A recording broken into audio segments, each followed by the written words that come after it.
Hi, this is Sam Guan with Siemens PRM Software. Today I'd like to share with you some of the new functionality that is coming out in the later release of our production release of NX11.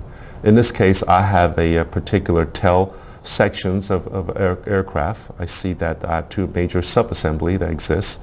What I want to do is just want to go in there and create a particular leading edge rib. We see that as we zoom in, this particular rib is already kind of have a starting point of that. So this bottom part of this particular leading edge rib, we want to make that design that has a somewhat similar features as the one above it.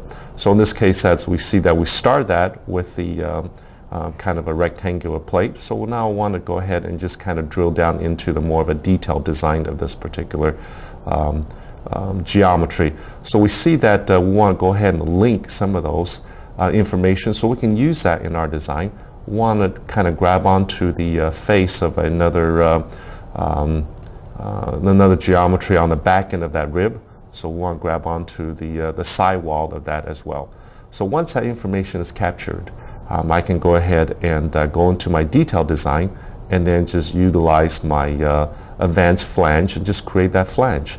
Based on some of the surface that we already captured earlier and trimming that off, we see how quickly we can edit that and then and create that advanced flange on both sides. And this type of functionality is really simple and quick, that we can create that those three flanges based on the geometry. Now, the one we're just creating now is using that link face that we just quickly added to our body, and then now we see that all three flanges are created. The next thing we want to do is just go ahead and hide some of those, kind of clean up our area a little bit so we can see what we're doing.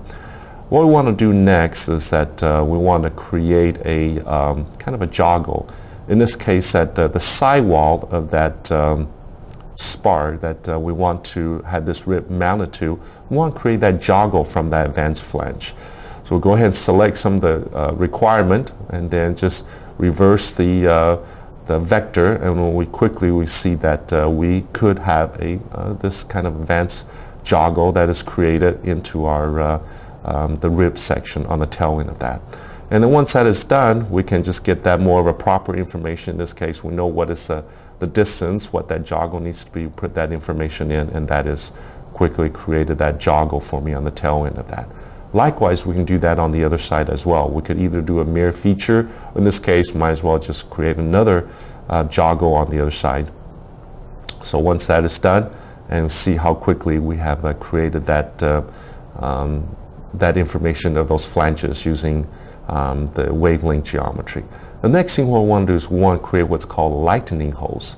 Lightning holes basically give us either through the axis of this particular rib or reduce some of the weight of this particular design. So we already have some sketch already created just by selecting this sketch curves, and then see that we punch those holes through using these parameters that I've previously selected. So now you see that how we can quickly add those lightning holes to that particular design as well.